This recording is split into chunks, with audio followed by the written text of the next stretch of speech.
It was Christmas time on the island of Sodor. The Fat Controller's engines were busy. The snow made their journeys difficult.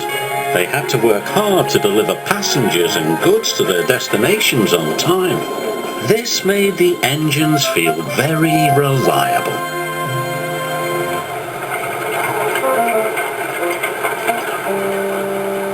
Elizabeth pulled into the fitter's yard with Thomas's snowplow. "I don't need that silly old thing," puffed Thomas. "Stuff and nonsense," steamed Elizabeth. "You can't be a reliable engine if you can't get through the snow." That made Thomas cross. "You know I'm reliable. I just don't like my snowplow."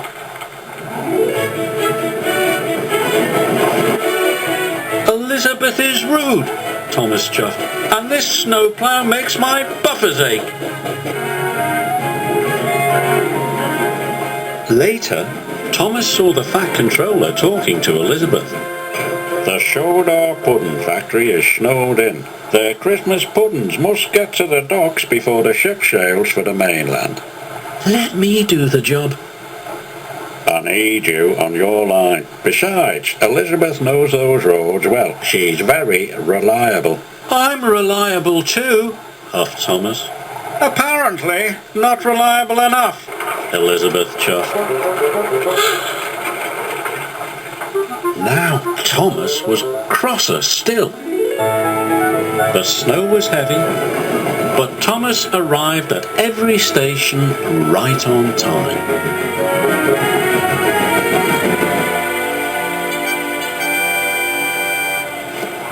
Elizabeth was struggling to stay on the road.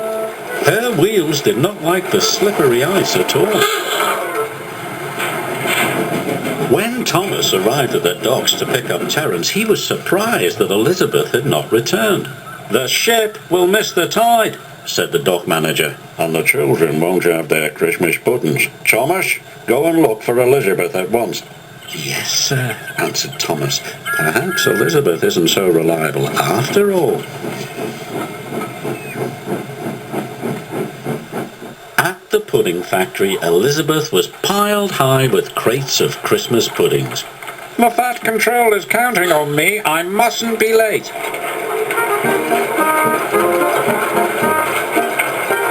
She chuffed onto the icy road. Suddenly, she was on a steep hill. Her driver applied the brakes. Elizabeth slid out of control into a deep snowdrift. Poor Elizabeth.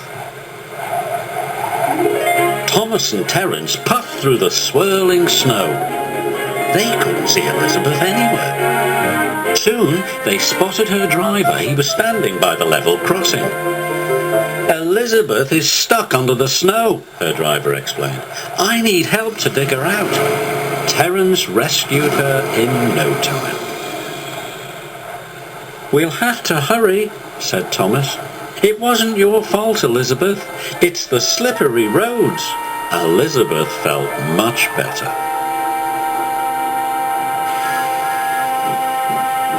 Thomas chuffed and puffed as fast as he could.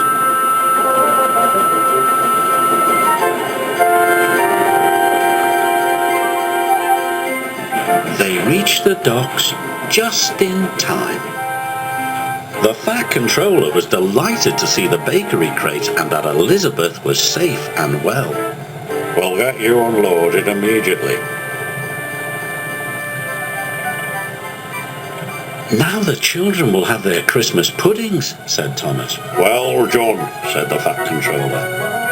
"Oh, thank you, Thomas," said Elizabeth. "You and I are both reliable." Thomas agreed.